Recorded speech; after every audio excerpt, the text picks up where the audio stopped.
All right, folks, here we are. It's the STC, the Sim Racing Team Championship, coming to you live with the second Blue Cup.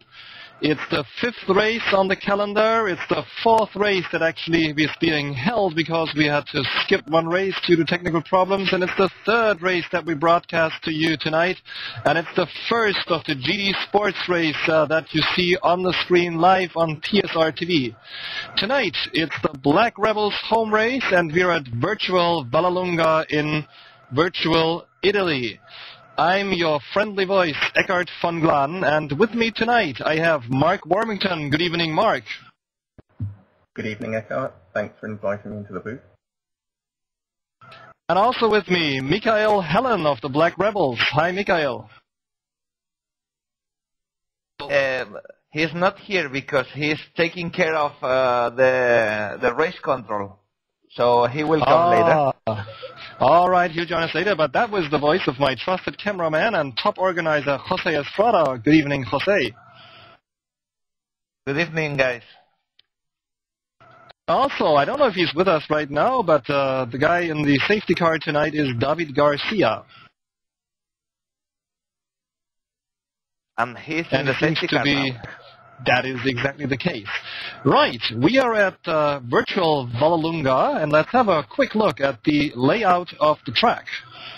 It's a track just pretty close to Rome, actually, pretty much where the Pope today had his 82nd birthday. Happy birthday to the Pope from here.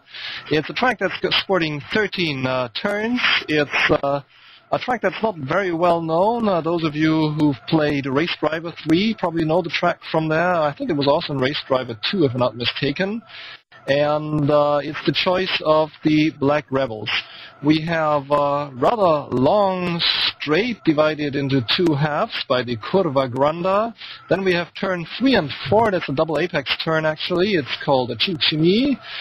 Then down, another quite longish straight, little kink there. And then into turn 6, that's called Campagnano. That's the first of the hairpins. Then turn 7 and 8 are called Sorate and Trincea. And turn 9, Semaforo. Turn 10, that's the narrowest of the 4 hairpins, that's the Tornantino. And then we have the Essay, that's turns 11 and 12, and Roma, just as we move out of turn 13 and then onto the start and finish straight, which is called Partenza in this corner of the virtual world. So that's the track for you. It's a track that boasts both long straights and also some very narrow turns. Mark, what's your opinion on this track? I don't think you really want to know my opinion on this track, Eckhart. At the moment, I absolutely detest it, but I think that's more down to my inability to get the BMW around it while it's wet than anything to do with the track. It should bring some good racing tonight. It's a tricky, technical circuit, and I think that the guys are going to have a lot on their hands just getting around, let alone racing. Yeah, and another thing that's going to be very, very interesting tonight is the qualifying positions, because in the very, very last spot we have one of the favorites. But first of all, let's have a look at the teams that participate tonight here on the circuit. It's Team GG of France, and it's Antoine Morin who is hoisting the tricolor tonight. And then we have Team GMT-DH Racing. That's a Panu Ronkainen for them and Mikko Korkiakowski. And Damien Danumain had to drop out in the very last second, but Mikko stepped in. They also have a junior team called DH Racing Fanatec, and we have Carl Dubois and Mike Wrightson on the grid there. Then the Roaring Pipes Maniacs, defending champions, sporting the number 1. It's Cristian Haba and Rami Kaukola. Remember, Haba won the first race we broadcast at Watkins Glen. Then it's Amy Racing, Keith Ettles and Darren Gardner. It's the Black Rebels, the home team, and they field for the first time David Greco, or David Greco, Italian guy if I'm not mistaken, and Mehmet Arslan. For the team Flat Out, who were hosting the last race at A1 Ring, it's Mateusz Marcinkowski and Ralph Iden. They also have a junior team, Team Flat Out Junior. It's Simon Walker and Brian Stark for them on the grid. Then we have the team Black Visor Motorsports. It's Ben Tusting and Gary Lennon. And finally, The team that both Mark and I belong to is the Blue Flag Racing, and we have Chris Layton of Belgium and Krista Larsson of Sweden doing the blue, yellow, and white BMWs for us tonight. And the warm-up is about to finish. We have about 5 seconds till the race commences, so let's have a quick look at the qualifying results, and I think this is about the time when we should join the grid camera-wise. Jose, are we on the grid with our camera? No, we are taking a brief view to the standings, but yeah, now we are going to the grid.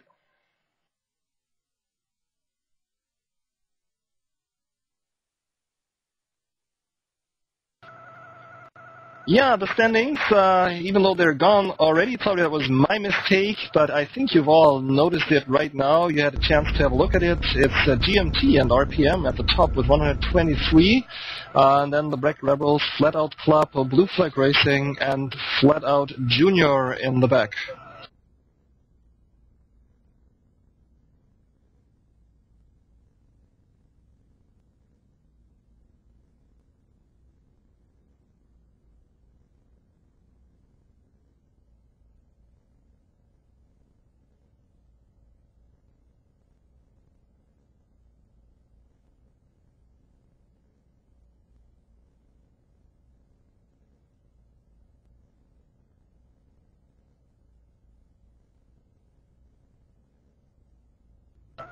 Okay, so on the grid now, you can see the lineup here. We have Cristian Haba in the front row, and it's an all RPM front row actually.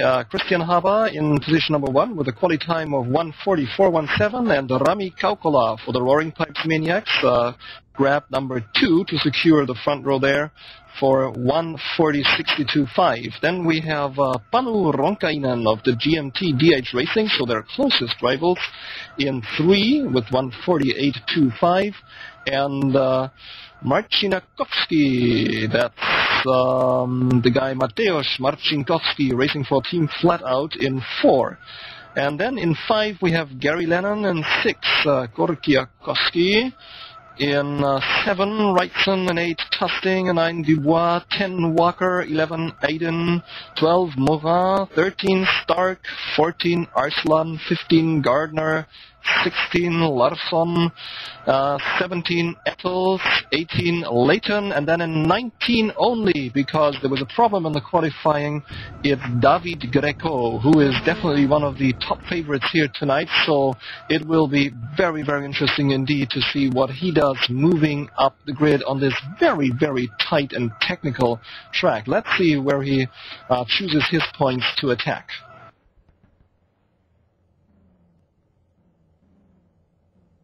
Okay, David Garcia has moved to the front of the grid. He switched the lights on, and we should now commence the starting lap here on the circuit.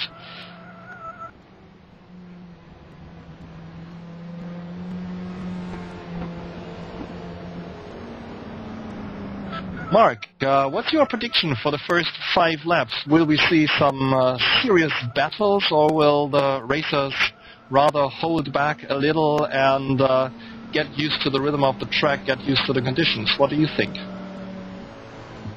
I would love to say that the racers would have prudence and sit back for a few laps, but this is a 90-minute race rather than one of the 6 to 8 hour races.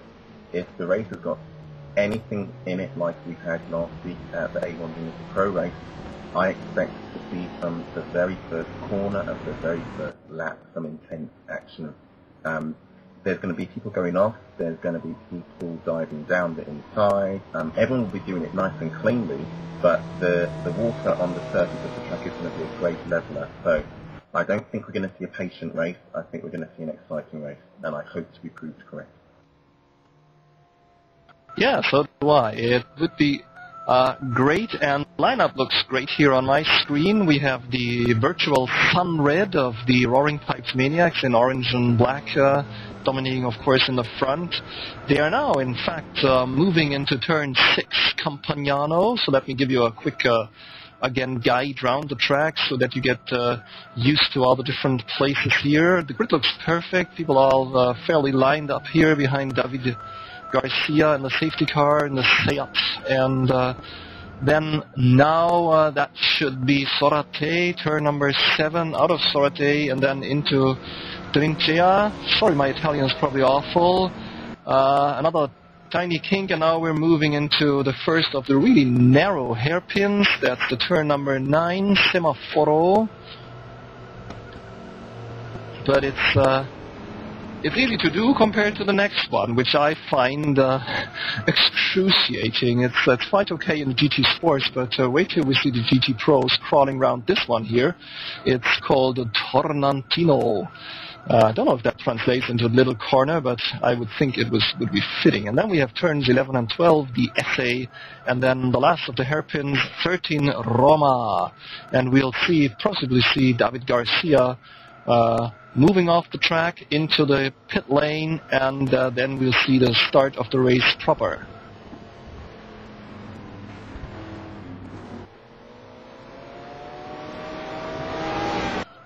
Alright, and here they come, out of the last turn, out of Roma and down Partenza, and now they're already moving into the Curva Granda here. And it looks perfect, a perfect start for the Roaring Pipes Maniacs as they go to Curva Granda the first time. There's a huge gap opening up there in the back, but let's stick with the front here. It's Cristian Haba in front, and he's followed by Rami Kaukola. And then in position number 3, it's Panu Ronkainen, and in 4 we have Mateusz Marcinowski. And Cristian Haba now going down the next straight, approaching turn number 6. And we see some little battles in the back, but the top 3 have already put a little distance there. Kaukola very close now to Haba. Haba taking the turn just a little wide, but Kaukola, of course, taking it very, very easy. And I can see that there's a little gap opening off the car number 8 or 9, then to the back benches there. So Haba off, Kaukola following him, and in position number 3, it's the GMT-DH racer Panu Ronkainen. Mark, anything you noticed on the screen while the start was going on that I missed? Well, actually, I'm suffering a little bit of buffering here, so I'm a little behind the action.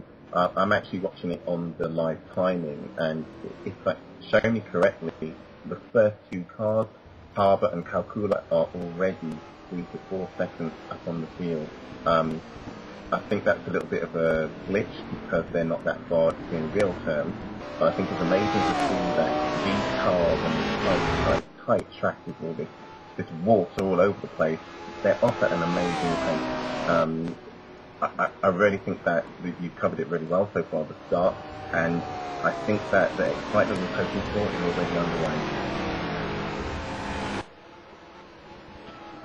Alright, so yes, the 2 Roaring Pipes Maniacs doing their stuff at the front. Ronkainen holding on, and then in position number 4 it's Gary Lennon, actually. Gary Lennon, who has moved up 1 position. He is fielding a car here for the Black Visors, if I'm not mistaken. Yes, indeed he is. It's the Spiker. So in real life, poor chap would be soaked by now, but fortunately for him, this is just a virtual race, so he should be all nice and dry, tucked up somewhere. And then we have the second of the GMT-DH racers behind him.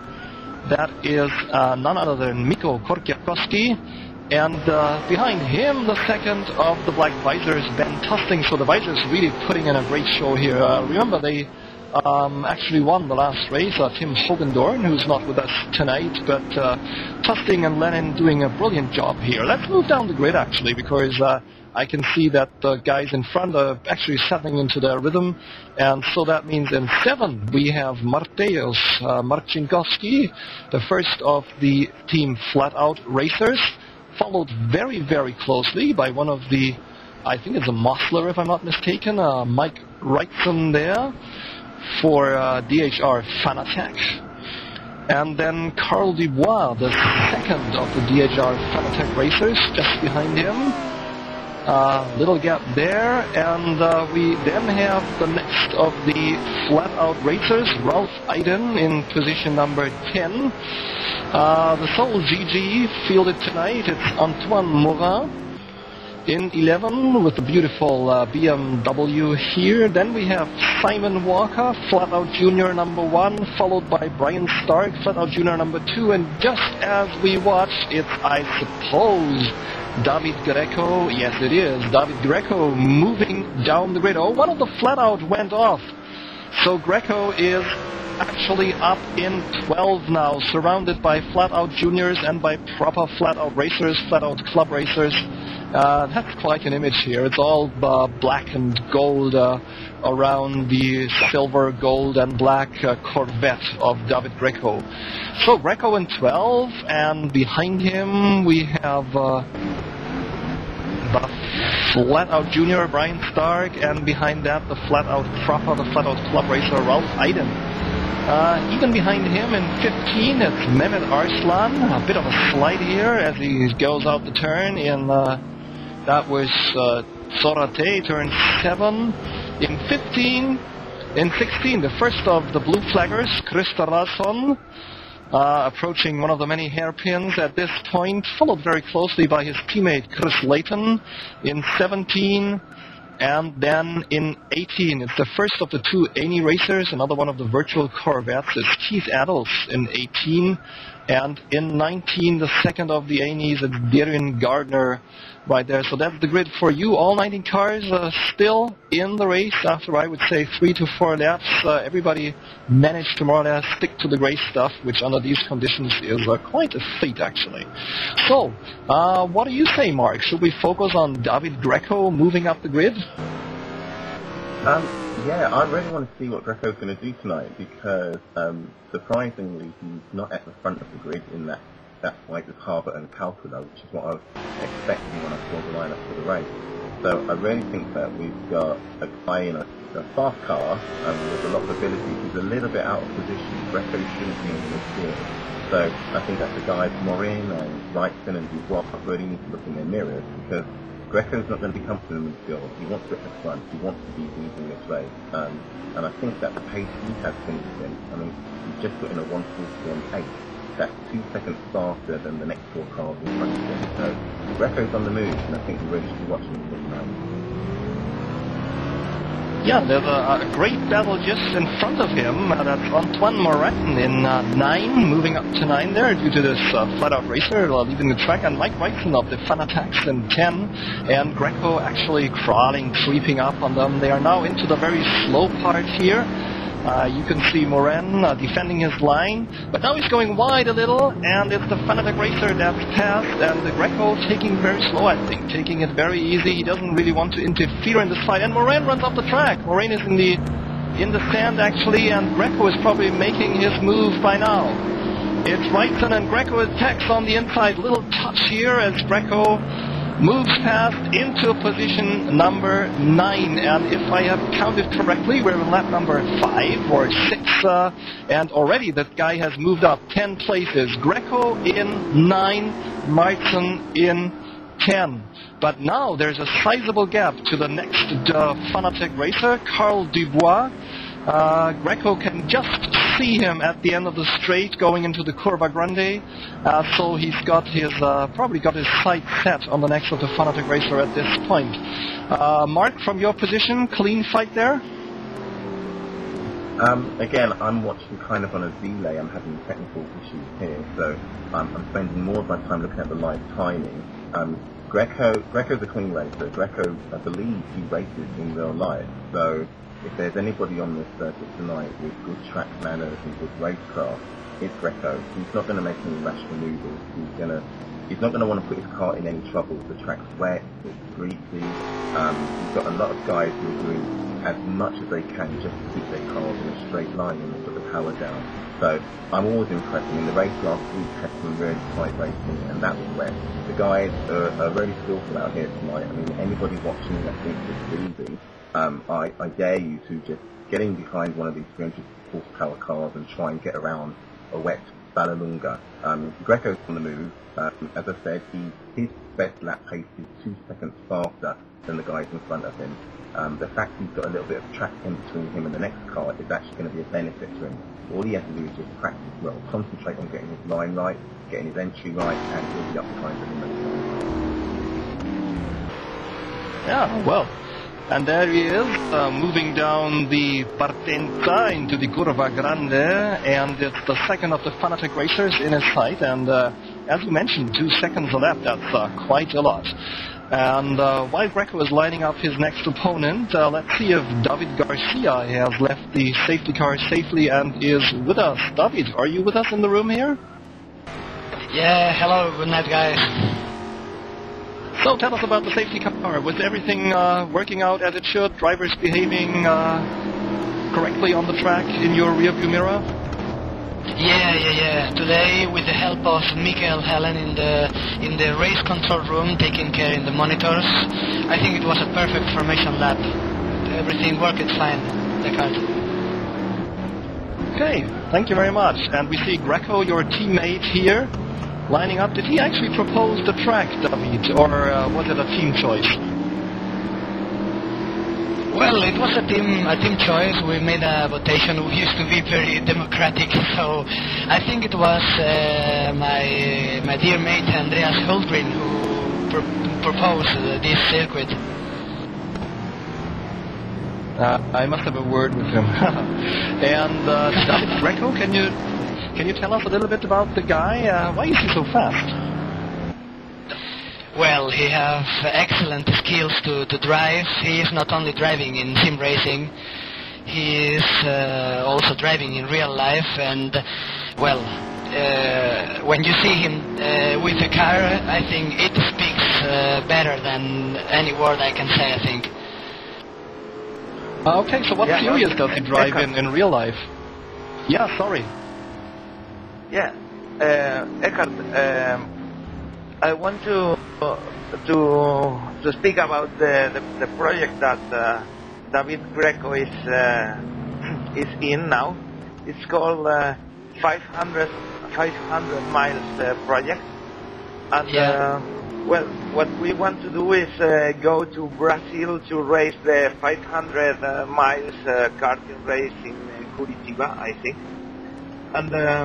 I want to tell you because they are looking for sponsors or donations or any help to make this project true.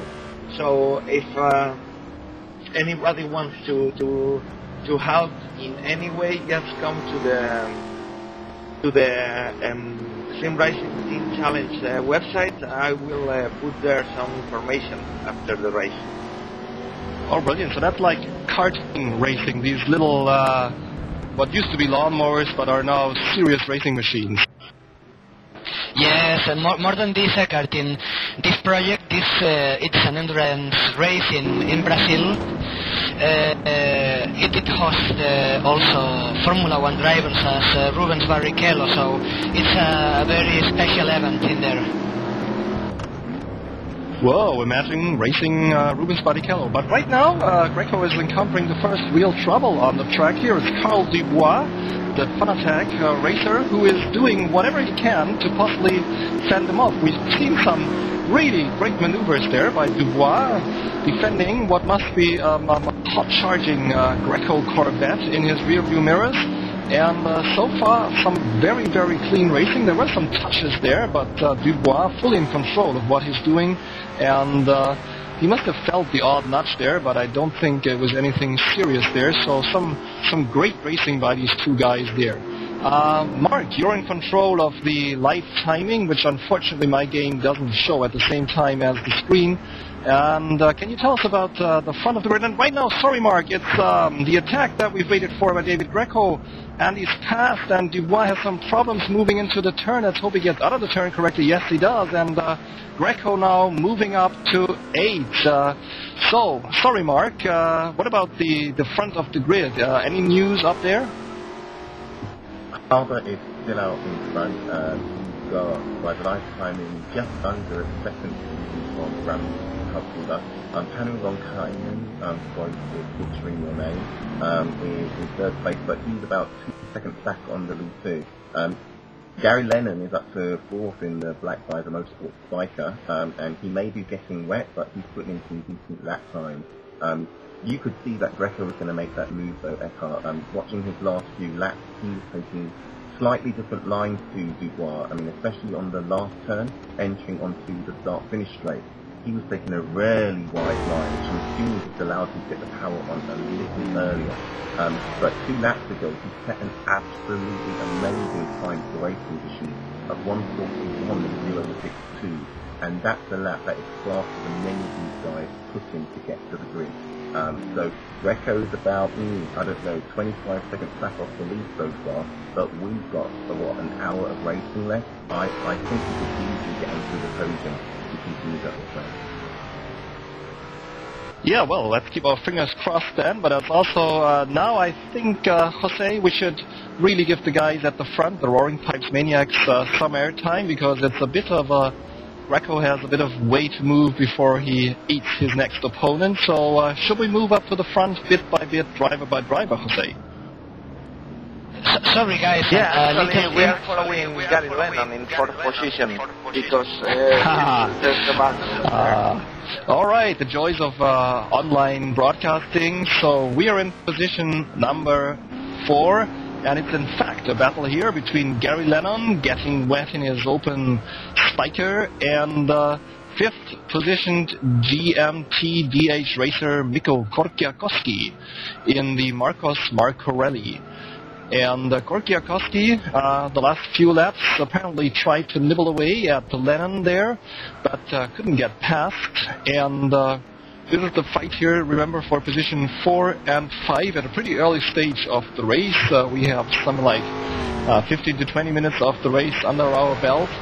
And the two of them actually are leading 6th positioned Mateusz Marcinkowski, who is then leading the 2nd of the Black Visor Motorsport racers, Ben Tusting in 7, and it's Tusting now who feels Greco crawling up. But I would love to go to the very front of the grid and see what Haba and Kaukola are up to. Should we move to the front, Jose? Yes, we are following Panu Ronkainen now. He's pretty alone in the race. He will have difficulties to maintain concentration, even if he's habituated to be fast and alone. Normally, fast people is habituated to be alone. Yeah, it's a bit of a replay of the position that GMT-DH Racing found themselves in the last race, isn't it? They had the Black Visor Hogendorn fighting Cristian Haba of the Roaring Pipe Maniacs for positions 1 and 2, and then this little gap there opening, and we had the 2 Aston Martins in the GT Pro of GMT-DH Racing in 3 and 4, actually having a lonely race. Sorry for the input, guys. We have 2 news from the back of the pack. One, I think it's important, it's Mikko Korkiakoski had a spoon and he has lost many positions now. And the other news is that Darren Gardner from Any Racing is out of the race from 3 laps ago. Oh dear, he must have crashed somewhere in these awful conditions. Sorry to Any Racing, sorry to Darren Gardner. Wasn't exactly your night tonight. Hope to see you back on the track in the next race. And but right here at the front of the race, it's Cristian Haba, a guy from Canada, leading his teammate Rami Kaukola of Finland. Both are racing for the Roaring Pipes Maniacs, and they are leading the championship. And if they could pull this 1-2 off, it would possibly put them a bit in advance of their closest rivals, GMT-DH Racing. And we've just heard that one of their drivers had to drop a few positions. Mark, can you see on your live timing where we find the guy who spun? That should be Korkiakoski. Mikko Korkiakoski, yeah, Mikko Korkiakoski. He actually lost 4 positions in that spin, allowing Mike Wright to DHR and South Asian, flat out, Simon Walker flat out past him. So he lost about 10, 20 seconds between laps in, and that's a lot. In these conditions, that's a lot of time to give away. But back to your pre-run prediction of the guy's technical rhythm of the 2 laps. Looking at live timing, Cristian Haba has got to set into groove. Setting lap time consistently around the high 151, low 152, but Rami Kaukola doesn't appear to want to let him go. Depends on where they are on the circuit, whether it's the fast, sweeping turns or the slow chicanes. They're about 1 to 2 seconds between each other. The guys at the back of the grid aren't having much luck either. Our teammates, Cristian and Chris Larson, are holding up the back of the grid at the moment, and they're about 4 seconds off the pace, 4 or 5 seconds off the pace. That BMW does not seem to like this track in these 2 conditions. So all in all, it's only 1 driver that we've lost so far, which I'm quite actually pleasantly surprised about. We're 12 laps in and we've only lost 1 driver. So looking like it's going to be a really good race, and I'm hoping that we have a little bit more action as well. Yeah, and we have the action here at the front. It's the Roaring Pipes Maniacs fully in control of the race. I think this is what you really call being in control of a race. Cristian Haba and impressive times you've just mentioned, Mark. I mean, high 41s and low 42s. In the qualification, that would have put him somewhere in position 6 and 7. And remember now that this virtual Sunred is carrying a lot of virtual weight around, so it'll be really difficult to handle. We'll just see him sliding here into the very small pin, number 10, Tornontino, and now through the S's, and he will have finished, I think, lap 13 in half a second. Alright, so the Roaring Pipes Maniacs in control of the race here at virtual Vallelunga.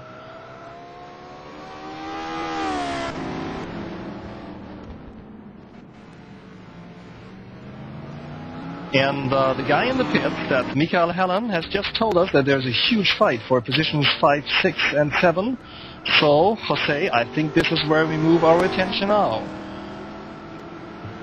Yeah, you have Martin Kalski, David Greco, and Ben Tusting. They're covered by less than half a second at the moment. Greco's taking himself up to 6, and the fight is really on. These guys are dicing.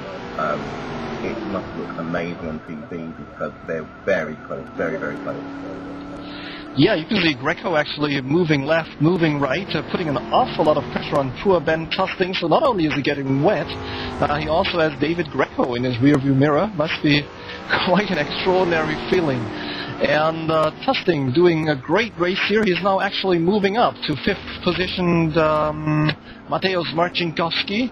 And Tusting actually moving on the outside and passing Marcinkowski there. That's an unusual place to pass. And can Greco take control of the situation? I'm afraid not. He's holding back a little. But that's what we predicted. That's what Jose especially said. He's going to really take his time, not making any unnecessary moves here to endanger either his race or the race of his fellow drivers. But now he's not making a move. It looked just a little as if he would make a move there. But the flat-out guy is running a little wide as again. And Greco now... But in this turn, it is virtually impossible to put 2 cars side by side. He tries, but the flat-out is pretty fast. But now he's passed. Now going into the first of the S's, he is passed, and so that means David Greco, or David Greco, has moved up into position number 6 at this point in the race. And it's given Tusting some breathing space, actually. He could pull away a little, but folks, the way Greco is moving up the grid here, it should only be a matter of seconds before he is with Tusting again.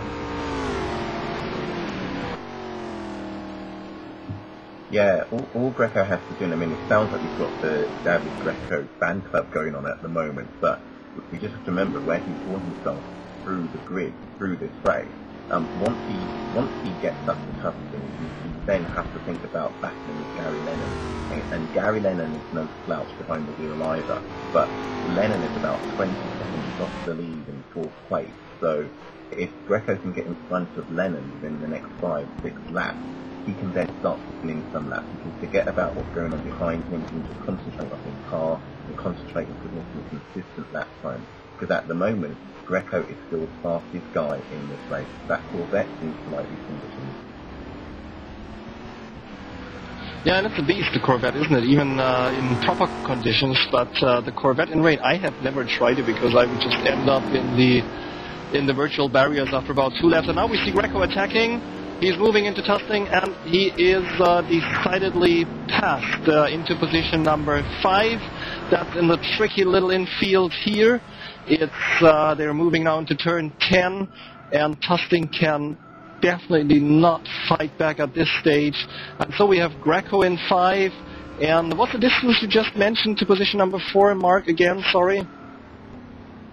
Well, at the moment where they are, I'm a little behind the live timing, but it's fluctuating between 12 seconds and 20 seconds 15 fourth place and the leader. So as the cars intensely get to the hairpins and the long straight, the gap's fluctuating up and down between 10 and 20 seconds.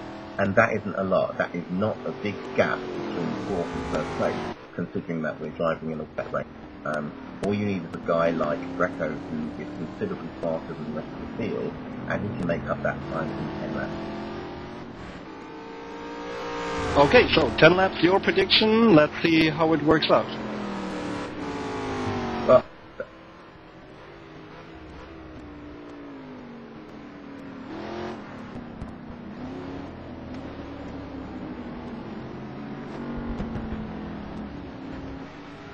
interesting news there from Michael Hellen, our pit boy, spotting all the fights for you, and there we are. Position number 15, Antoine Morin of the Team GG, fighting the second of the Black Rebels Corvette, and now he's actually passed. They're moving into Chinchimi, and he has moved past because Mehmet Arslan of the Black Rebels has had a little trouble there keeping to the gray stuff, and Morin is passed, and that was a decisive move by him there.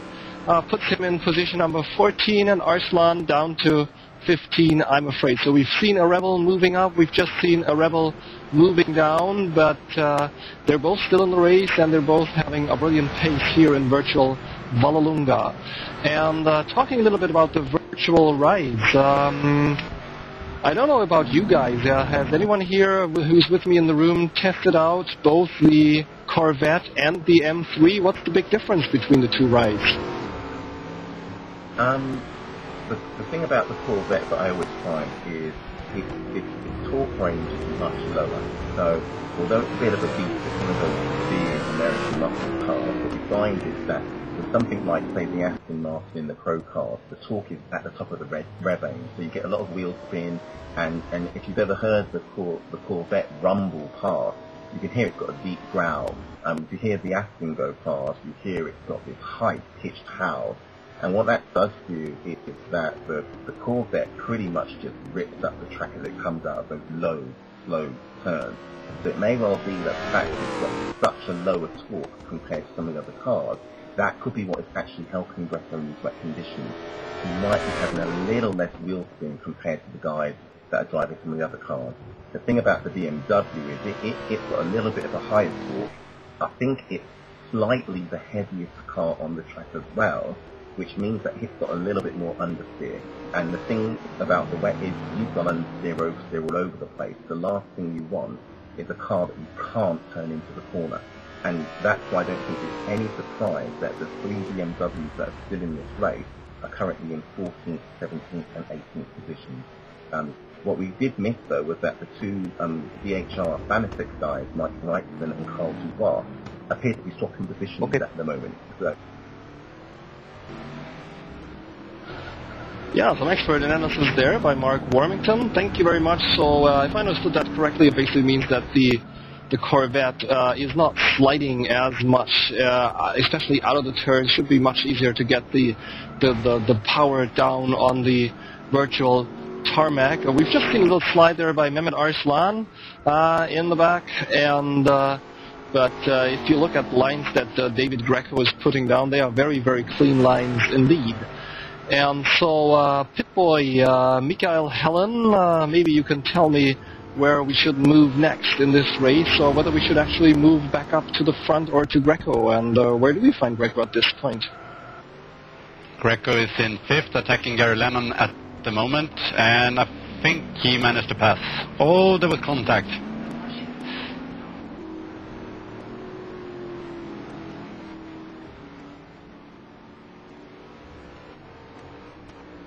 Yeah, there was a contact, Mikhail. I could see it also. But watching now Greco's car or Gary Lennon's car, there are no big damage in the car, so looks like it was not as big as it looks.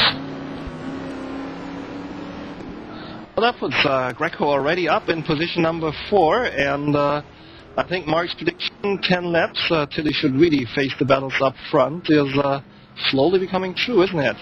And so the 2 Black Visors, Lennon in 5, Tusting in 6, and David Greco up in 4.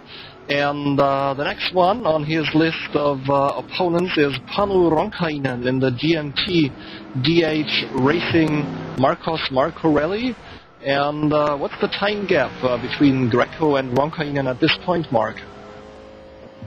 At the moment, the gap is just a little over 6 seconds, and so far, Panu has put in the best lap of the race was a 1:42.0. So his best lap compared to Greco's best lap in this race is a second in difference. Last lap around, Greco put in a 1:41.8, and Panu put in a 1:42.8. So at that rate, Greco will be up on his rear in no time whatsoever. So if Panu wants to stay on that podium, he's really going to have to think about either defending or finding a little bit more pace tonight. In these wet conditions, are tires a problem at all, or do the tires just basically stay the way they are all through the race, and you're just basically pitting for fuel, and the tires could actually last the whole race? What's your impression? What are your experiences tire-wise? Because we're approaching the pit window, actually. If I'm not mistaken, we should have about 5 to 10 minutes or so before the first racers go into the pits. So what about the tires in these wet conditions? I usually find that it depends on 2 things, the car and the driver. If you get a car that you've got set up with good rear end grip, good mechanical grip, you can find that you don't tear up the tires as much. The fact that it's wet and the fact that it's a wet track doesn't actually make as much difference. If you've got a driver that's absolutely thrashing the tyres, then the tyres are going to wear out anyway. And then what you find is you might have the situation that we've had in the GT Pro race, where the guys pitted onto slicks. You can find that someone is driving around with wet tyres that have now become slicks, and then all of a sudden you've got a little bit more understeer, you can't accelerate out of the turns, you can't brake as well. So if you've been really careful with your car, then you can actually go a little bit further, but it depends on how much action you've had on the track. Yeah, just in the background there, I saw that the Amy racer, still in the race, actually has just done his pit stop. So pit stop window seems to be open, and let's focus then on the top people here, and let's see when they decide to come in. And it could give David Greco also a bit of an opportunity to have some extra laps out if, as you say, he's using a very clean style here. It should save his tires, and from what I can see, there's very, very, very little sliding in Greco's style, even though he must be attacking like mad at the speed that he's going. And Greco now out of turn 9 and into turn 10, the Torrentino, and he can, I guess, already see Panu Ronkainen and the GMT-DH racer Marcos Marcorelli in front. And right now, I think we should have also a look at some of the guys further down the grid, so to also give them some airtime. And maybe my pit boy Mikhail can tell me where we find a battle down the line, or some cars close together. Well, the action is probably with Antoine Morin, as he just passed Simon Walker. But that's about the only action I can find at the moment. One note, Deckard, as you said.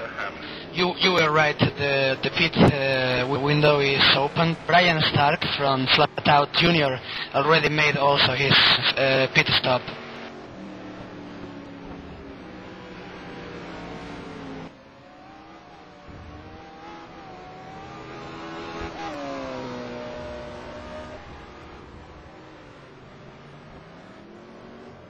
And so we are with race leader Haba and of the Roaring Pipes Maniacs. Let's have one of our famous rundowns of the grid to give you an overview of the situation right now.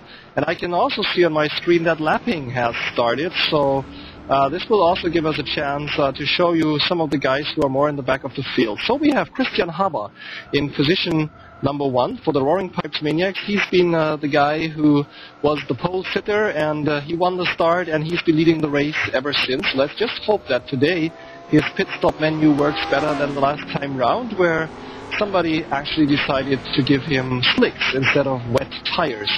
In position number 2, it's his teammate Rami Kaukola, who is down a little at this point in the race. Either he cannot quite follow the pace that Haba is setting, or he is taking it just a little easy with the 2 Roaring Pipes Maniacs so much in control of the race. There is really absolutely no need to push and to spoil your tires for Rami Kaukola. Position number 3, it's the GMT-DH racer, Panu Ronkainen, in the Marco Rally. Right now going just a little wide here, losing a little time there as he touches the curbs, and difficult for him to get out of the turn then, to get the power down. And we could already see Greco, who is following one of the blue flag racers, about to lap one of the blue flag racers. Greco, we have watched him a lot tonight already, because his was of course the big show here, moving up from 19 on the grid now up to 4. And guess where he would be if it had not been for this awful long fight up the grid. In position number 5. Yes, indeed. Sorry for the interruption. There have been a little hit between Rami Kaukola and a lapped car. I don't know if he's having any damage in the car, but there have been a hit. So let's hope that for Rami Kaukola that works out well. It must be difficult in these wet conditions, especially for the lap drivers, depending on their rear view mirror, to really appreciate where that approaching car is. So let's hope it was just a bad little accident and that nothing serious comes out of it. So we're in position number 5 now with Ben Tusting of the Black Visor Motorsports, very closely followed by his teammate Gary Lennon in position number 6. They're running back-to-back here, which is always nice. I always think it's a great feeling to be running with your teammates. And then in 7, it's Mateusz Marcinkowski of the team Flat Out, the first of the Flat Out Marco rallies on the grid. And we can hear the pit signal in the back there. And so many guys are pitting. There is a Flat Out racer coming out of the pits right now. And we have in position number 8, Mike Wrightson. Moved down now to position number 9. He should also be in the pits. In 10, it's Ralph Iden. Also moved down, so he's probably also pitting. And then let's move to safer ground to position number 12. Mehmet Arslan for the Black Rebels in 12. Bit of a lonely race for him at this point here. He was fighting with Morin, but we've seen that Morin has moved up, and it looks as if is about to be lapped, or has one of the Roaring Pipes Maniacs behind him. That's Chris Layton. Chris Layton for the Blue Flag Racing in position number 13. And he should be followed. There is Brian Stark in 14, one of the Fun Attack Juniors. And just there we could see in the back Crystal Larsson for the second of the Blue Flag Racers, having some trouble there, having to move off the track, so quite possibly the tires are worn out here, and it's about for Crystal to have his pit stop as well. And then in 16, also going awfully wide here in Torrentino, it's Simon Walker, and he has some mighty big trouble putting the power down on the track, and he was just passed by Antoine Morin, so it's 17 now for Simon Walker. And that brings us to Keith Ettles in 18, and the Amy Racer is the last on the grid. Same problems that we just watched with Simon Walker for Ettles too, sliding a little, going out of this very, very narrow infield. So that was your rundown of the grid, and with all the pit stops being done at the moment, of course the field is a bit disorganized, and let's go back to the top and see what the positions are at the top of the grid at this moment. Well, Cristian Haba is still in the lead, but I think that he must have come up on traffic on his last lap, because it was a 1:44.0. Rami Kaukola is still in second place, followed by the GMT-DH Panu Ronkainen. But I think the race tonight is really on between Haba and Greco. Greco in fourth place has consistently been lapping in the 1:42 over the last 5-6 laps, as has Haba. The thing is that consistently Greco has been at least half a second faster. So if he can actually close on the guys in second and third place, I think that we could have a good race on tonight. You mentioned Cristian Haba last week and his little accident in the pit lane where they put split tyres on him. The fact he's in another wet race, that will be played on his mind. He has something to prove tonight. He really wants to take this win. He probably is feeling that last week he should have won, and he probably would have won if not for those split tyres. So right now, I think Greco is now up into the third place for the pit stop, and that's going to give him a bit of a confidence boost as well. He's now going to switch into a different mode in this race. He's finished his climbing through the grid stage, and he's now in the top 5. Now he's going to be racing for this race win, and it should be interesting to see what happens in the next 45 minutes of this race. I totally agree with you there, Mark. It's really now a race between the Black Visor racer David Greco and the two of the Roaring Pipes Maniacs. And we also be very, very interesting to see what Kaukola does there. How hard is he going to defend against Greco coming up from behind? Is he going to really try to block his way towards Haba, or is he going to be the gentleman that we have seen so often with Rami Kaukola, and he's going to put up a fight? He's definitely going to put up a fight. He would be foolish not to put up a fight, but not really drawing it out to whatever is possible, but rather then at some point admit, yes, yeah, come on, David, you're just that bit faster, and there you go, have a go at my teammate. And so it's Greco in 3, and I think at this point he can already see Rami Kaukola in 2. Distance should be down to something like 4 to 5 seconds between the two of them, and it's going to take, I would say, about another 2 to 3 laps until we have Greco, who is already on the podium at this point, actually attacking the position number 2, attacking Rami Kaukola in the Roaring Pipes Maniac Sunred. So that's going to be another huge battle coming up in, I would say, about 3 to 4 minutes. Yeah, the gap's down to about 3 seconds, and that's got to be a psychological blow. I think we actually have hard work in second place now. I don't know if that's because Kaukola has taken his Sunred into the pit, or if that's actually a pass on track.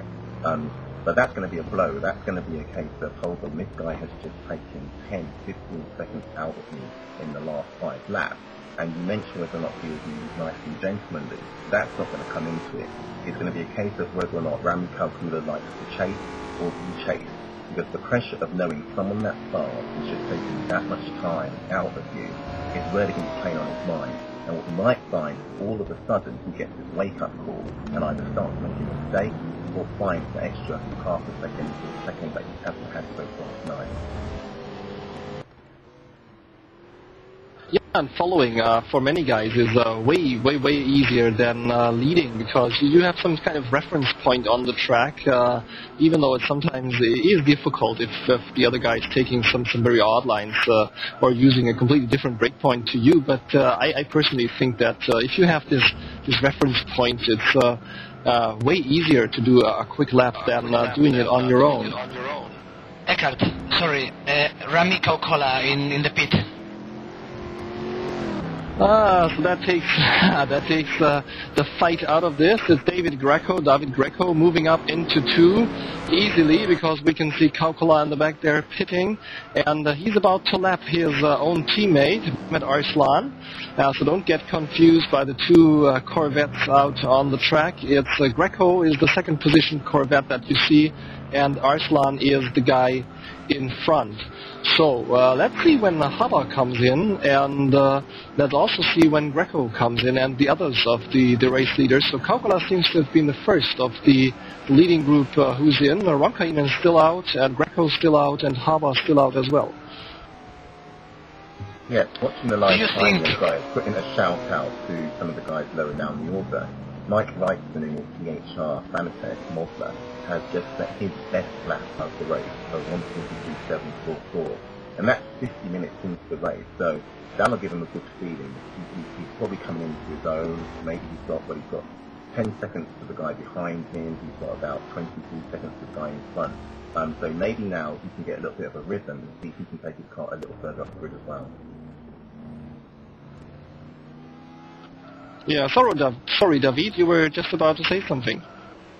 No, yes, I was about to ask you guys, do you think Cristian Haba will stop in the next laps with the same strategy than his teammate, or do you think they will run with different fuel and different strategies? I should think he should come in this lap or the next lap, but if I were Haba, I would, basically be afraid of coming in, because it really messed up his race the last time. But if I get this right, it's Greco in the pits right now, and Ronkainen has just moved past, and Haba has moved past. So it's Greco in the pits.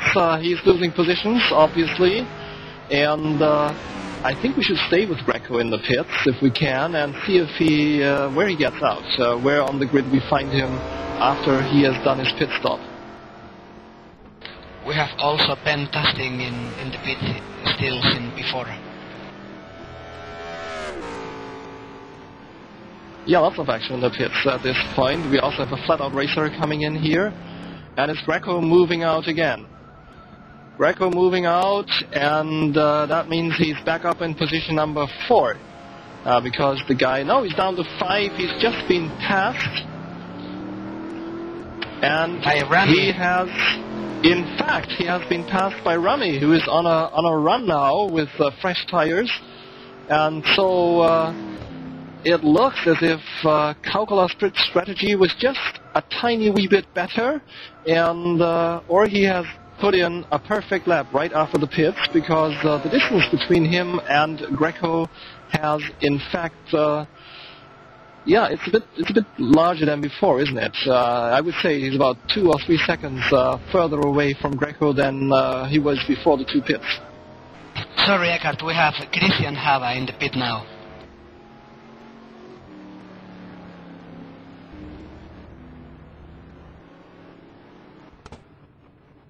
And also Panu Ronkainen.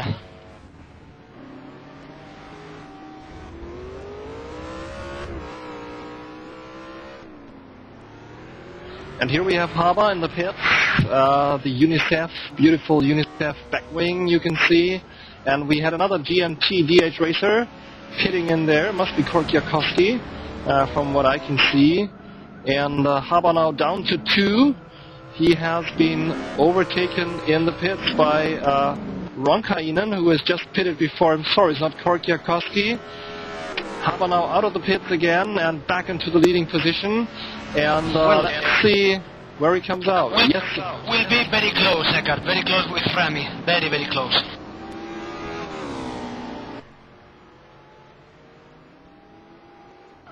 And then we have him out of the pits, Cristian Haba, and Rami Kaukola has, in fact, pitted perfectly. He has gained a lot of time on his teammate, Cristian Haba, and he has put quite a distance between his racer, his Roaring Pipes Maniac Sunred, and the Corvette of David Greco.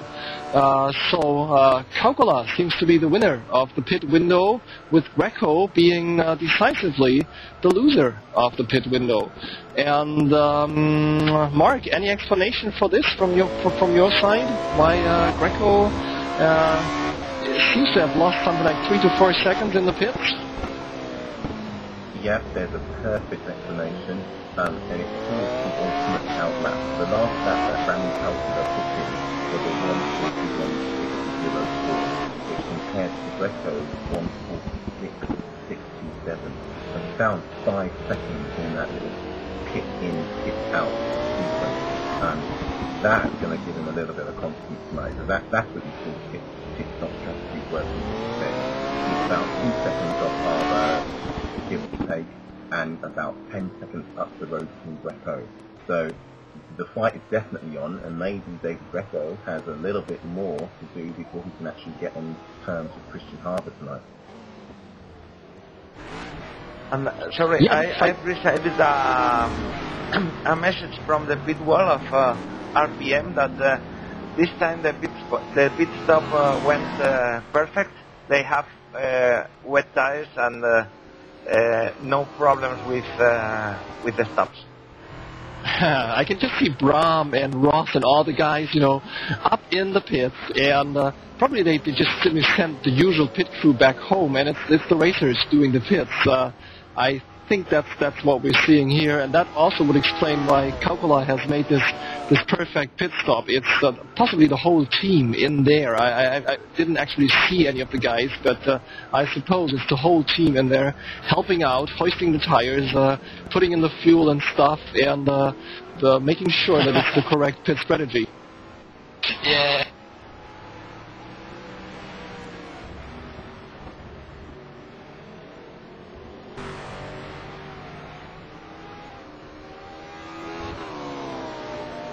And we have news of a new fast lap.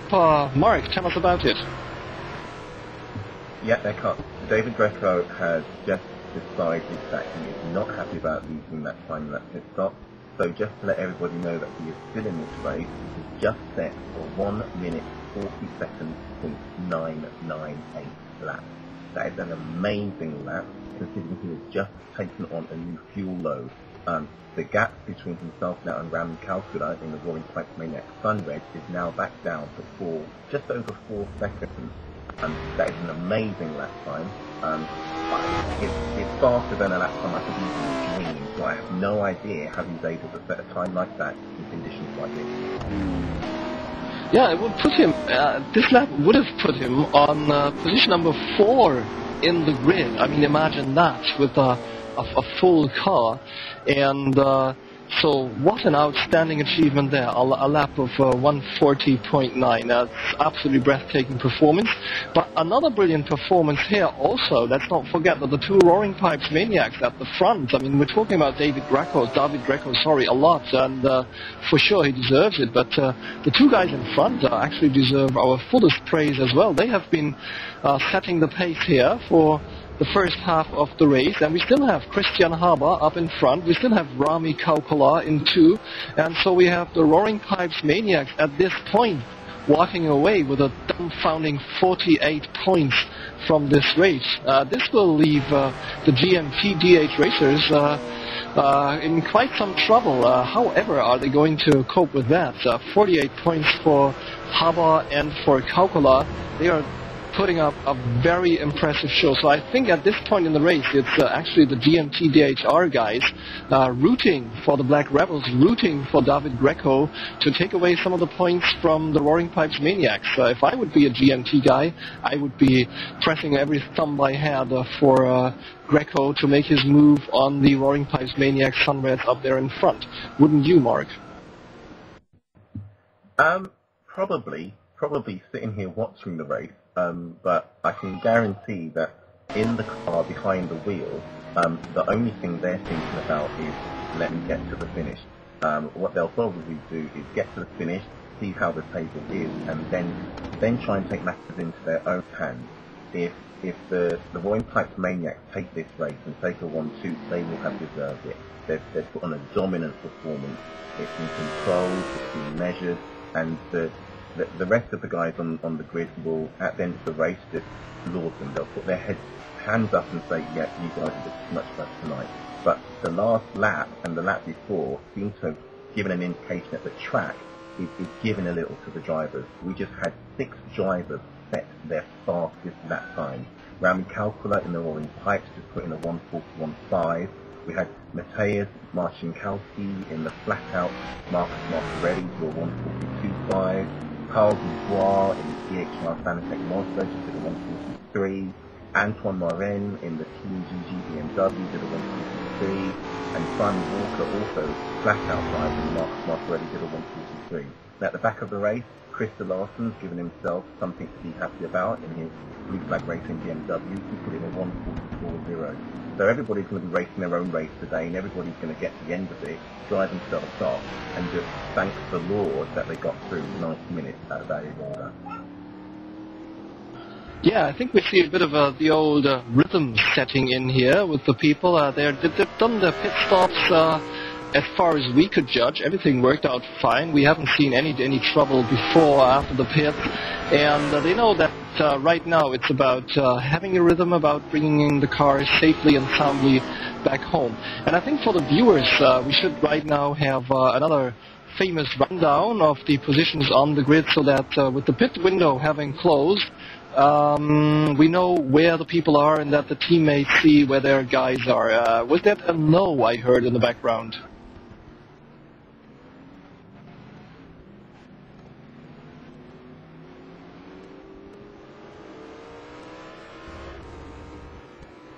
Alright, cameraman tells me it's 9 and 10 where the action is, so that is where we are going.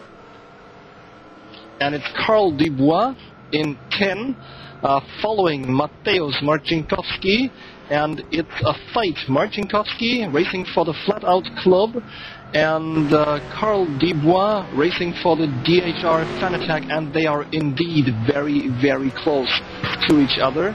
It's Marcinkowski in 9, Dubois in 10. Marcinkowski, that's the black and yellow car you see, and Dubois, that's the black and gray Muscle. Both of them sliding through the Curva Grande here, now approaching Cintini, and they're pretty close to each other, and they're really slugging it out here for Flat Out. Ooh, bit of a mistake there by Marcinkowski, but no, it wasn't a mistake. It was actually the line he was taking.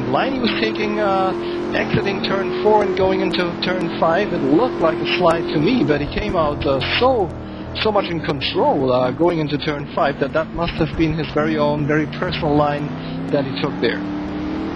And there's another flat-out racer just in front of the two, and that is Ralph Iden in the flat-out club racer. Indeed, he is in position number 8, and the car you see in front of Ralph Iden is a lapped Aney racer, and that's the Aney racer who is still in the race. I hope I'm not saying anything wrong here.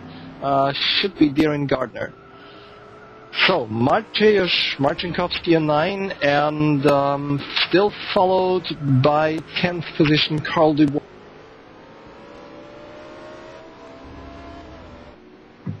Eckhart, the race is on. The two Roaring Pipe Maniacs drivers are pushing each other. They're running. They've got the call. They know that David Greco is on a charge, and they're trying to tame this one too.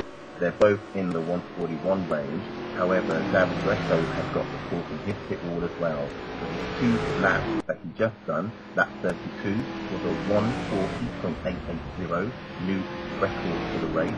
Followed up on lap 33 by a 140.799.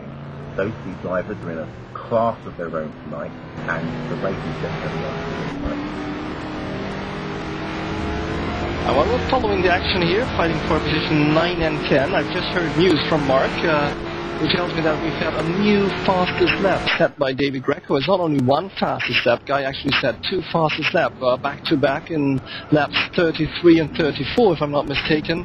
And he's now down to 140.7, which would put him on grid position number 3 if this were the qualification. But Carl Dubois now has the problem of being under attack by the Fanatec racer there, and at the same time having to lap. But the Aney racer, in a very gentleman gesture, makes room there coming out of turn 8, and so no problem for Dubois passing him in his, sorry, no problem for Marcinkowski. Sorry, guys, for Marcinkowski passing him, but Dubois is still very close. They're now moving into turn 10, into Torrentino, and Marcinkowski has a lot of work to do, keeping Dubois at bay.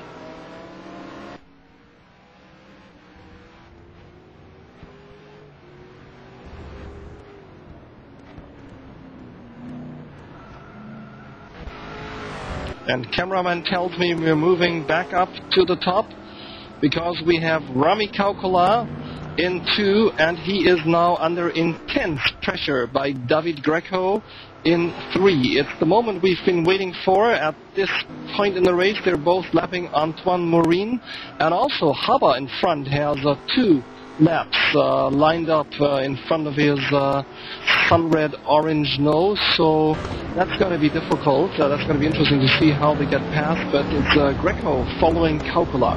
I've just told you about the great lap times that Greco is putting down, but not to be outdone, also the Roaring Pipes Maniacs guys have been doing some awfully quick laps these last 4 to 5 laps. So these 3 in front are really in a class of their own, really pushing each other to new heights here as they move round virtual Vallelunga, which is still soaking wet. Don't forget, they're driving on wet tires, they're out in wet conditions, and it makes everything just so much more difficult. Kaukola now followed by Greco. Time difference should be something like a second from the look of it, and but Kaukola doesn't look like a man who is being pushed.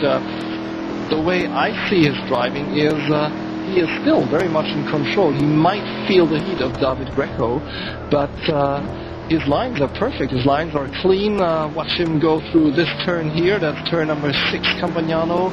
And I can't see any behavior that we usually see with guys under pressure. That is a certain imbalance as they go into the brake zone, a bit of a drift as they go out of the turns. Everything looks nice and clean with Rami.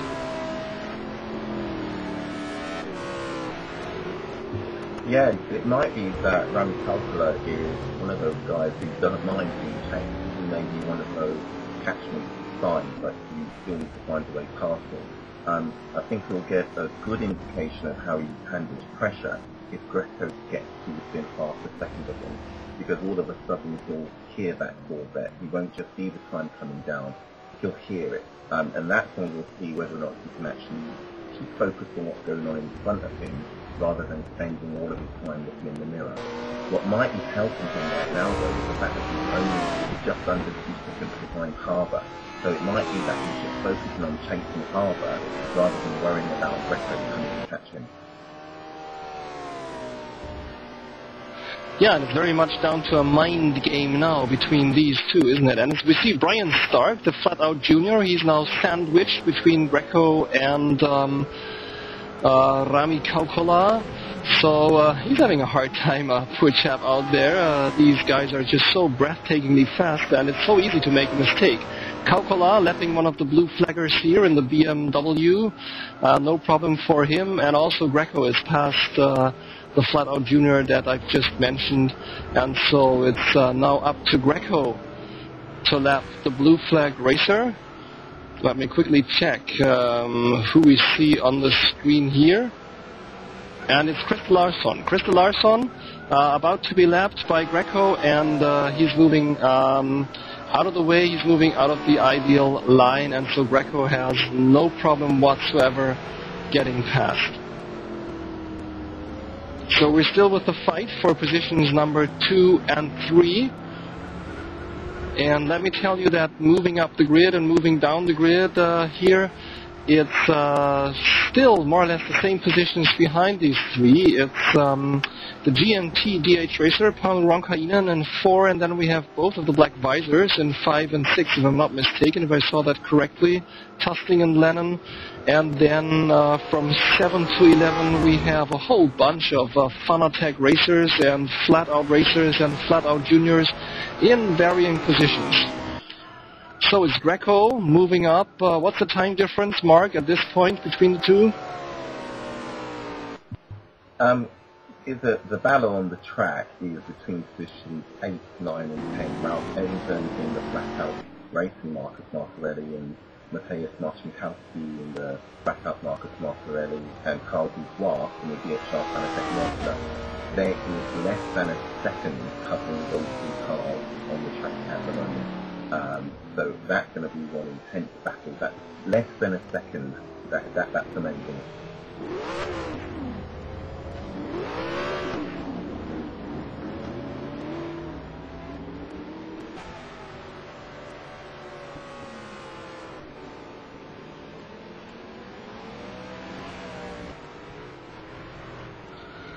Thank you for pointing us to this battle, Mark. We're moving in there. Carl Dubois, the Fanatec racer, just in front, followed... Sorry, mixed them up again. Sorry, mate. Dubois, the Fanatec racer, very close to Mateusz Marcinkowski, the Fanatec racer, and him again very close to his teammate Ralph Iden. So it's both of the Fanatec Club racers. In 8 it's Ralph Iden, in 9 it's Marcinkowski, and both of them chased by Carl Dubois in the GMT Fanatec team. So we have two of the solid of the main teams, followed by one of the junior teams, by the Fanatec team here. And that's really quite an amazing battle, a second only between these guys, and we've done something like 70 minutes in the race already, and they're still that close. I think you also have a little bit of tussling going on between the Black Visor Motorsport guys, because I believe that Gary Lennon just taken just twice as late to put it in front of Ben Tusting. And they appear to be covered by less than half a second at the moment. And as you say, to be 70 minutes into the race and to be bumper to bumper, that's amazing. That's a great testament to their skill, their stamina, and their concentration. Yeah, concentration, I totally agree with you there, Mark, is really the name of the game here, isn't it? Getting into the rhythm, staying in the rhythm, and also with guys around you staying in the rhythm. I mean, everyone's got their own kind of different rhythm, haven't we? And so staying in your own rhythm and not slipping into somebody else's, that is really, really difficult, especially if you follow someone closely for a long time. It's just so easy to copy the other guy's rhythm, and you find yourself also copying his mistakes and also copying stuff that you shouldn't really copy. And so keeping to yourself, even while following someone closely, I think is one of the most difficult things you can do in a long race like that. But right now, Dubois putting an awful lot of pressure on Marcinkowski. Yeah, so we're with Rami Kaukola, I hear. I'm still following the Marcinkowski on my screen, sorry guys. And but let me tell you that Dubois couldn't get past again. Still that battle up there, but I hear we've moved the camera to Rami Kaukola, who is closely followed by David Greco around Virtual and Vallelunga. And judging from what I see, Greco is now within striking distance, isn't he, Mark? Yeah, I think that psychological blow is because Kaukola had something like the second half, and then that gap came down to half the race. Now it's a completely different situation. Whereas Rami Kaukola was trying to stay on terms with Cristian Haba, he is now definitely now dropped 5 seconds to Haba. He is now 6 seconds back. David Greco is going to smell blood. He's going to know that he now has his full attention, and that it's just going to be a case of seeing whether or not he can pressure him into some sort of mistake. As you said, the thing about catching up to somebody and following them closely is that you can mirror their mistakes. So what David Greco has to be careful of is if Rami Kaukola should go too deep into a braking zone and go off track, he may find himself following him off track as well, because he'll lose sight of his own braking zone. Yeah, and from what I can see, Greco is actually experimenting with different lines, seeing where he can gain a little advantage on Kaukola. And I suppose he's going to line him up in front of one of the hairpins, because these are just perfect places. So my bet would be that we see an attack by Greco on Kaukola in the approach to turn 6, Campagnano, in one of either this lap or the next lap. I don't think he's going to pull anything off in the faster part of the tracks. We've seen many of his moves today, and it seems that he's very comfortable with this huge virtual Corvette in the smaller parts of the track, in the parts where the track is more twisty and more turning. And so they're approaching now. They're out of turn 4 and 5 now, into 5 actually now, out of 5, and so they're approaching the point where I would think Greco is going to try to get close, but in this lap definitely he is too far behind. So I think he's still in watching mode, isn't he, Mark? Watching for that mistake, trying to analyze Rami's line, trying to find an opening somewhere. Yeah, but the thing he's going to have to do, he may get this call from his team in the pits. He can't afford to watch. He can't afford to watch for too long. He's now mirroring Rami Kaukola's lap times. They're both doing 1:43.2. What that means now is that Cristian Haba can just put his foot down. He can now start to eke out a gap because they're losing 2 seconds a lap to him. So if David Greco does not make the move soon, he may find himself falling into Rami's rhythm, and he may then end up giving up this race, because he only has just over 16 minutes to catch Cristian Haba and then pass Cristian Haba. So he may be looking at making it in the conventional slow corner, but he might have to find himself doing something unexpected. He might have to just lift off a little into a braking zone and catch Rami Kaukola by surprise. Otherwise, he can just say goodbye to his chance of actually taking this win tonight. Yeah, as you say, if they're losing like 2 seconds on Haba, then every single lap that Greco is caught up there behind Kaukola, and now a little slider by Kaukola, that could give Greco the opening he's been looking for. He might get very close now. Kaukola sliding a little as he approaches that turn, and Greco now is indeed very close, out of turn 5 and approaching turn 6, and he's indefinitely in a slipstream now. And Kaukola taking a very defensive line. Greco moving up on the outside, and what a slide, what a maneuver, can he pull it off? I wonder, Kaukola drawing back, and he pulls it off. What a massive maneuver there by David Greco, zooming past on the outside, approaching 6.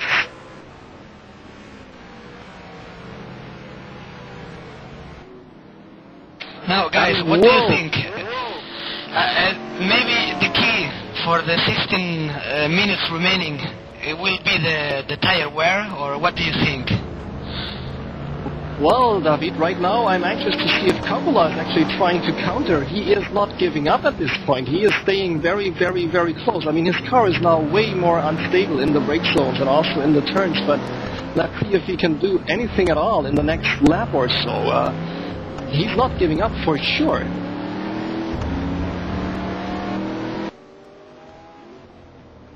No, but it seems that the Sunred is unstable while braking.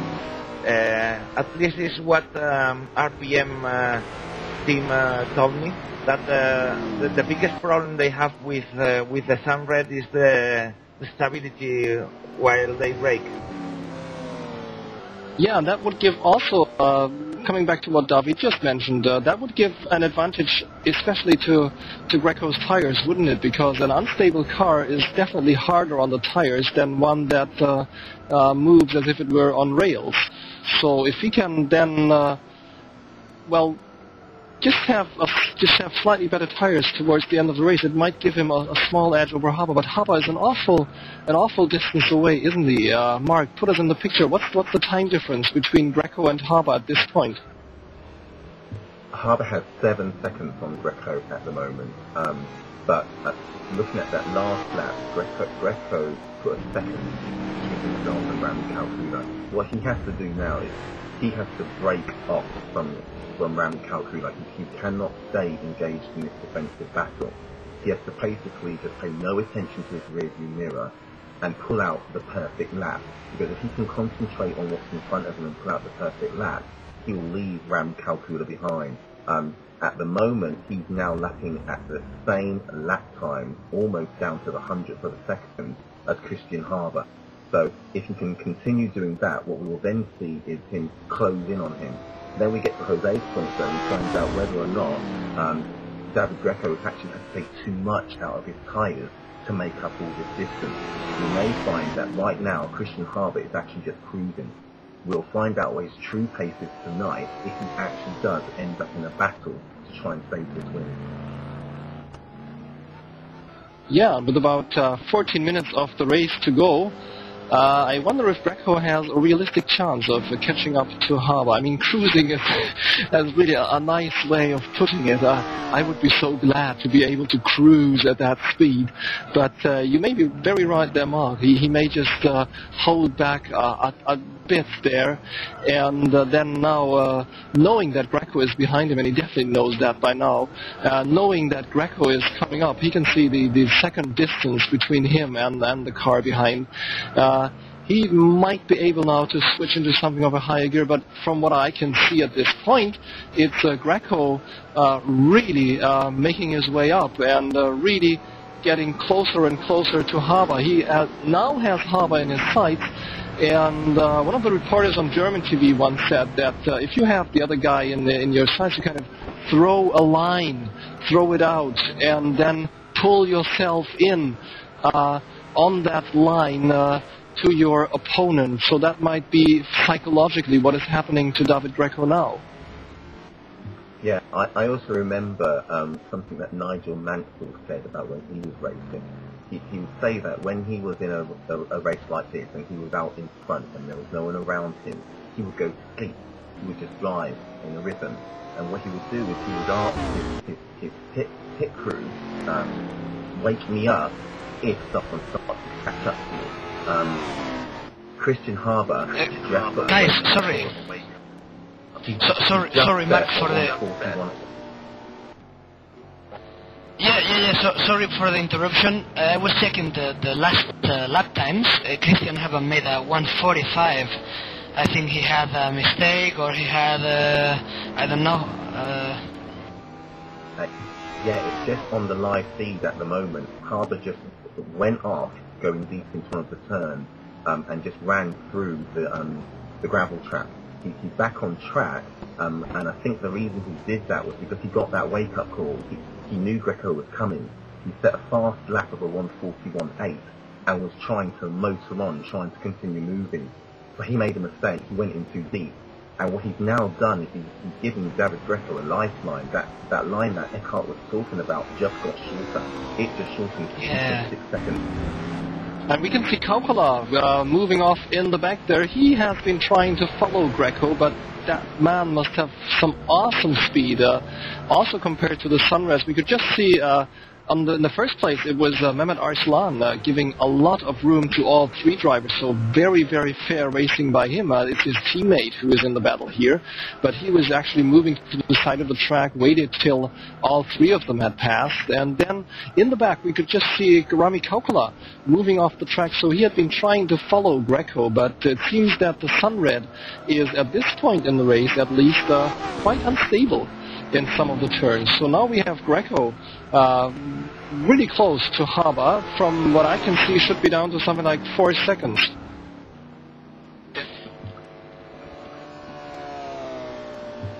It's a little under 3 seconds.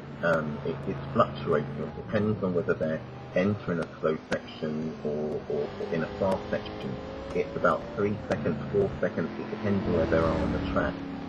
We should probably put out a little bit of a shout to the guys in 8 and 9. Mateusz Marcinkowski in his blackout Marcus Marcarelli has only about a 1.4 second gap on Carl Dubois in his DHR Fanatec Mazda. Although these guys are in 8 and 9, they're having their races as well. They're having some fun a little further on down the track. Yeah, this is...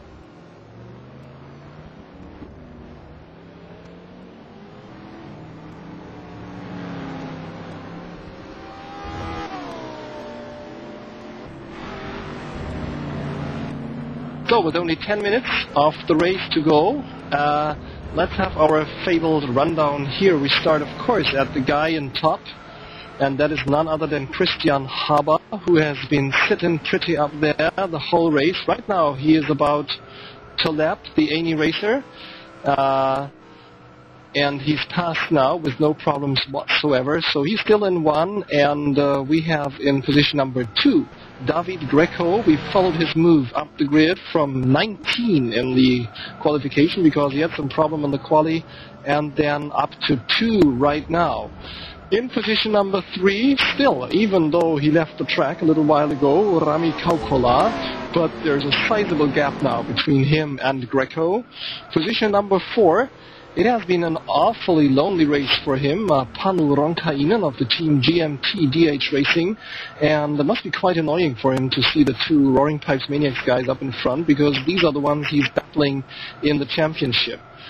Position number 5, the first of the 2 Black Visors, Ben Tusting. He has been having a battle with his teammate Gary Lennon for most of the race so far, but right now Lennon is a bit away, but he is in position number 6. Lennon and Tusting, the 2 Black Visor spikers in 5 and 6. In position number 7, it's Mike Wrightson, who is running for the team DHR Fanattack. It's the first of the Fanattack musclers. He's now out onto the front line, onto the Partenza, passing the pits here. Mike Wrightson in 7, great race by him. And then in 8, it's Mateusz Marcinkowski. Mateusz Marcinkowski in 8 for the team Flat Out, followed, as we said so often, by Carl Dubois in 9. That's been a fight that's been going on for quite some time. In 10, Ralph Iden, the other Flat Out racer, dropped 2 places. In 11, Mikko Korkiakowski, the second of the GMT-DH racers. In 12, Antoine Marin for the team GG. In 13, Simon Walker. We haven't seen very much of him in this race. Simon Walker, and he is racing also for the Flat Out Juniors, if I'm not mistaken. 14, Mehmet Arslan for the Black Rebels. 15, Krista Larsson for the team Blue Flag Racing. And I'm afraid to say that Chris Layton has left the game, so he must have run into some trouble there. And in 16, still holding on, Amy Racing, Keith Eddles. But now it's time for the great and final fight up in front with Haba and Greco, so let's move back to the front. Yeah, a note, Chris Layton had a suspension problem. All right, that explains why he had to leave us. And also, I've just seen on my screen that Simon Walker had to leave us, so really it's the race is taking its toll here in the very last laps. I think it's really a matter of concentration. Sorry, concentration, and my concentration is slipping too. And Mark, you have the live timing at your disposal. How much time do we have in the race? How many minutes before the finish? We have just under 4 minutes left. That means that David Greco has about 2, 3, 4 laps maybe to put a banzai charge on and close down the 2 seconds he needs to close down on Cristian Haba. I think we're going to have one of those last lap gasps. Oh, and I think he's actually just closed the gap down to under a second. He's not messing around. He knows he doesn't have much time left, and I don't think he wants to hang around waiting to see if he can make a move on Cristian Haba. Well, with only 2 to 3 laps to go, he will be hard-pressed to really move up to Haba and watch his lines a little and then make a move. But we've seen a fantastic move by him on Rami Kaukola, a real surprise, a real stunner. And so maybe he has something up his sleeve like that again. But I must tell you, at this point, if I had to bet, my money would be on the Roaring Pipes Maniac Sunred. It looks as if Haba is still in control here.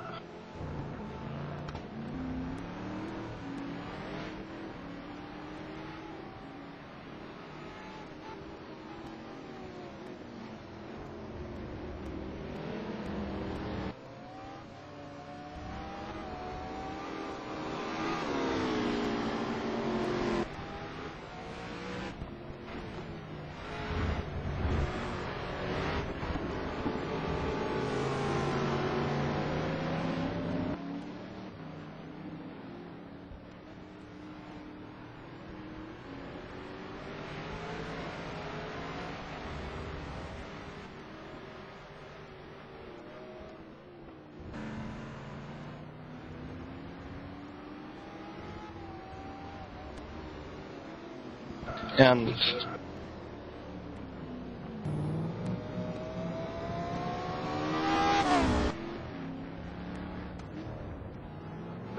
out of Roma and onto the main line, and we see that one of the Fanatec guys is actually pitting this late in the race. Might have been that he miscalculated the fuel consumption a little, and Haba still in control. He has put a little distance between his Sunred and the Corvette of David Greco again. For a moment there, 2 or 3 laps ago, it looked as if Greco was gaining on Haba, but right now, if I'm not mistaken, it's Haba gaining on Greco. Yeah, it looks like your prediction of David Greco wearing his tyres out may come true. I've seen him coming out of some of the turns, and I believe the word is Larry. The rear of that Corvette has been sliding all over the place, and it may well be that he now does not have the grip in the tyres to actually catch Cristian Haba. The fact that Haba's had a pretty quiet race up front, if you can call it quiet, may mean that he's now in a situation where he's had better rubber on his Sunred than Greco has on his Corvette. And you just said, Mark, that Haba was cruising, even though, of course, cruising at quite an amazing speed considering the conditions here. So that might also give him a little advantage here now, tire-wise, and also concentration-wise, I think. If he had time, well, not really to relax, but to just not be 150% focused, but 145%, it might give him just that little edge now in the last 45 minutes, or sorry, 2 to 3 minutes, to fight David Greco.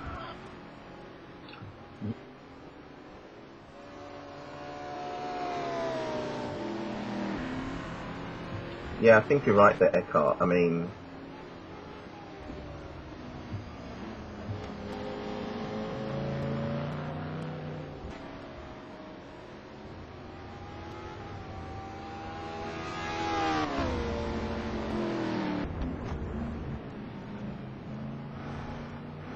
sorry, Mark, interrupting you there.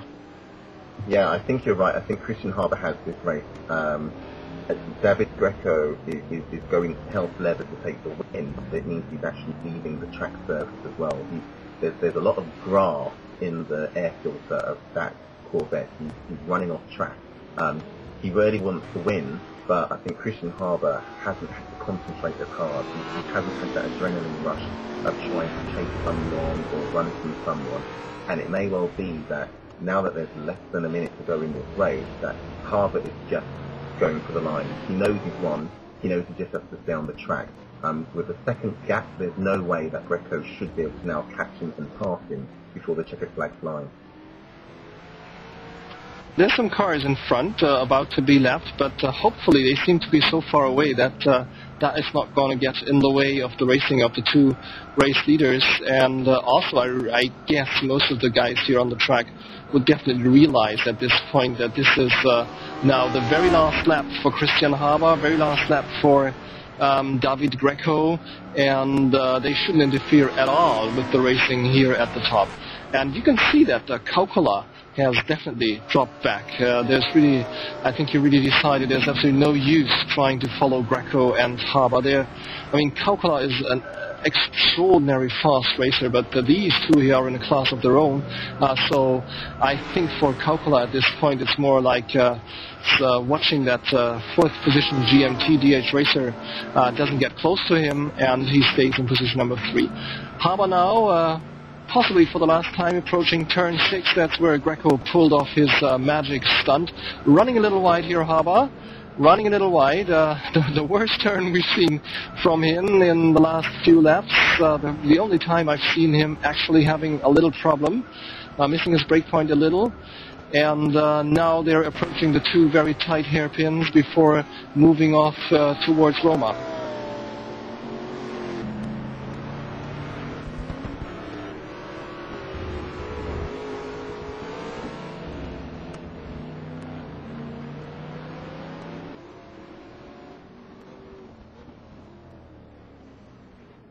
So we're all agreed in the control room here that this is the last lap, and that should mean only 3 more turns for Cristian Haba before he secures that victory that the pit crew took away from him in the last race. Nothing to say against Tim Hogendorn's win there, but definitely the race was up for Haba to take, and it was the pit crew that spoiled it. But now we have Haba moving out onto the finish line again, and yes, indeed, it is a win for Cristian Haba, it is a win for the Roaring Pipes Maniacs, and David Greco narrowly misses crowning a supreme effort here, moving from 19 to 2, but not quite moving into the top spot. Rami Kaukola has also finished the race. He is in 3.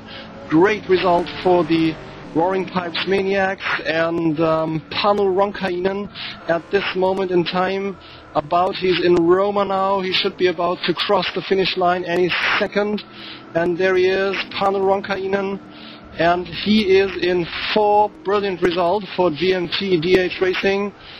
And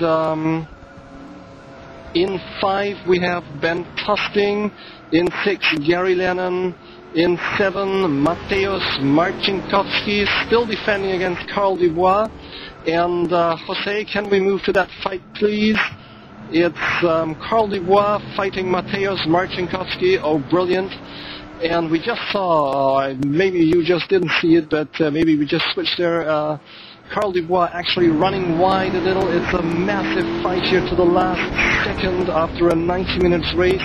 It's Dubois in the grey Mosler trying to get close to Marcinkowski in the black and yellow flat-out racer car, and they are followed by Ralph Iden in the second flat-out. Last turn, they are out of Roma again. Dubois trying to get close, but Marcinkowski takes it home in 7. Marcinkowski in 7, Dubois in 8, and Ralph Iden in 9. Yes, and that was it. That was the 90 minutes of Vallelunga here, brought to you live on PSR TV. Let's see if we have the... Thank you very much. Here's the anthem of the Netherlands.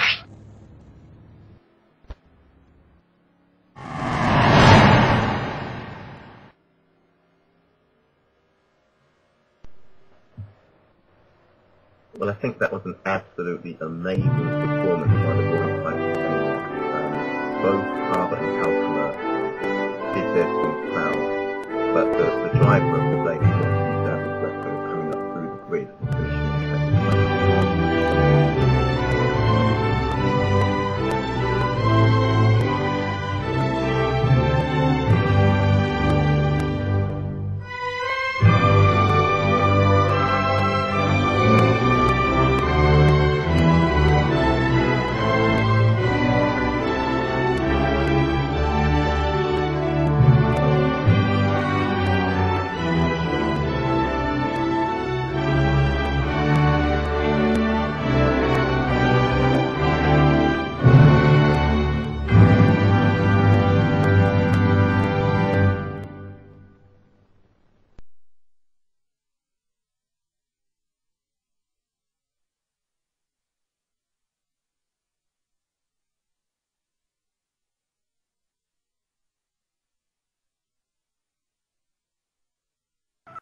And here we are, and it's time for the interviews. Let's see if we have the podium people with me and with Mark in the broadcast room in half a second. That should be the race winner, Cristian Haba.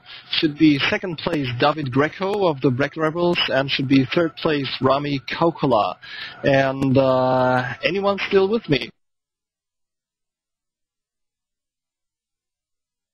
Not yet. Well, Mark, it's great to have you with me at any rate. So your impression of the race, your roundup of the race.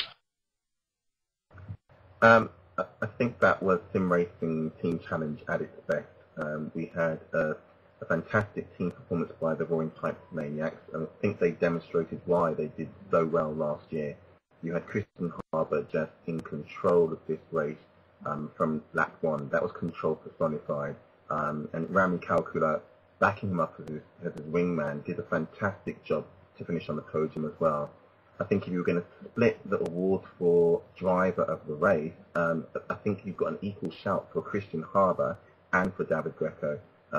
David had an amazing race coming up through the grid, racing really hard to finish second, but then Haba didn't put, well, he put one foot wrong, but I think we can give him that. He had an amazing race as well, 90 minutes to lead the entire event and take the win.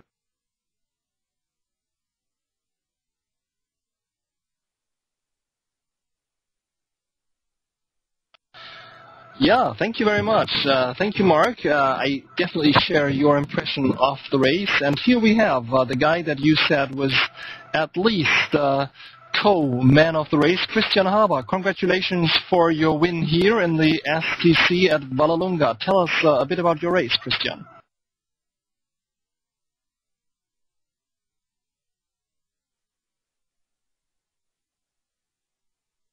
Well, it seems Cristian is not really with me at this point, but maybe Rami is with me, Rami of the Roaring Pipes Maniacs. How about your race, ending up in position number 3 after a huge fight with David Greco?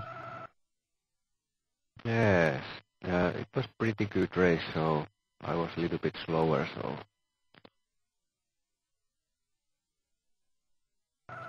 And you realized that you actually saved Cristian Haba, didn't you? Because you kept Greco behind you, a very fair and gentleman way, and both of you lost about 1.5 seconds on Haba at that point, and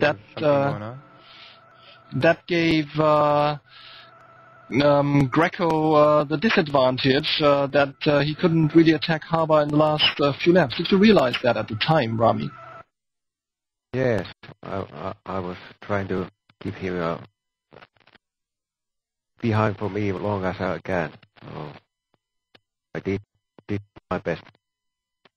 Yeah, and can you describe to us the moment when Greco zoomed past you, approaching turn number 6 there? It was quite a risky and unusual maneuver, wasn't it?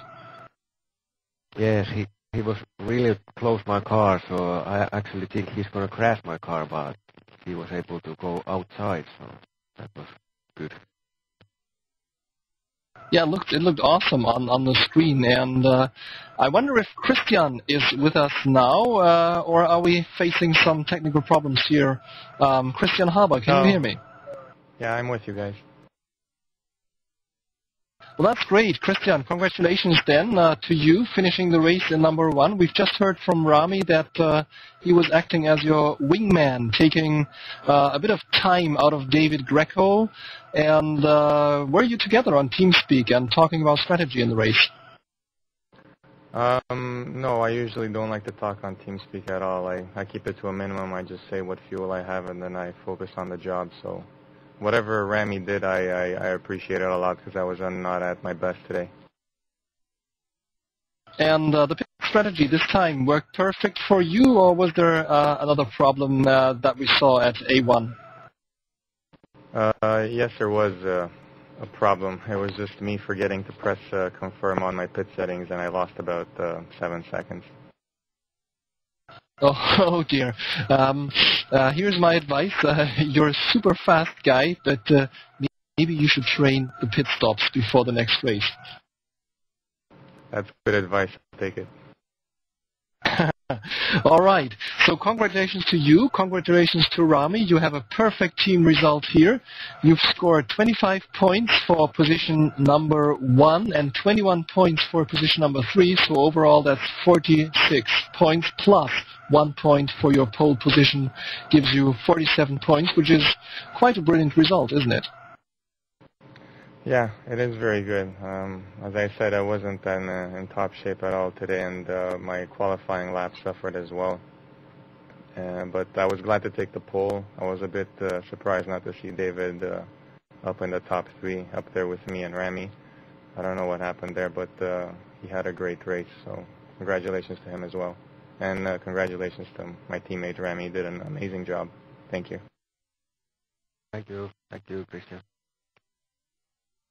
And what a better way to finish the race than the race winner thanking his teammate for a superb performance. For most of the race, we've seen the Roaring Pipes Maniacs in control of positions number 1 or 2. They had to relinquish number 2 to a hard-fighting and charging David Greco, who moved up from 19 to 2. Quite an amazing race for him. And I hope you enjoyed watching this. And Mark, it's also bye-bye to you. Thank you for being with me today. Thank you for having me.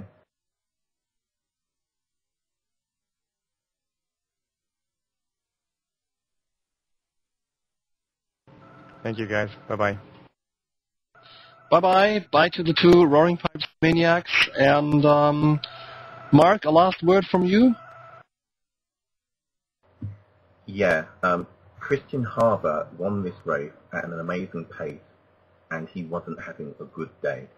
I think I might change my hobby and take up knitting. If you do so, I could use a nice pair of mittens for next winter. Blue flag mittens, actually. Blue with a bit of yellow and white, if possible. Could you do that for me, then? I shall try. I shall try. But, yeah, he wasn't at his best today. Yes, and a big thank you again to my famous cameraman, Jose Estrada. Thank you very much for giving us these brilliant pictures, and also to David Garcia for doing the safety car and for bringing us also some extra live comment. Thank you, David. Yeah, thank you very much, guys, to you. Thanks also to Mikael Helen for his help at the beginning and with the info from the pit lane.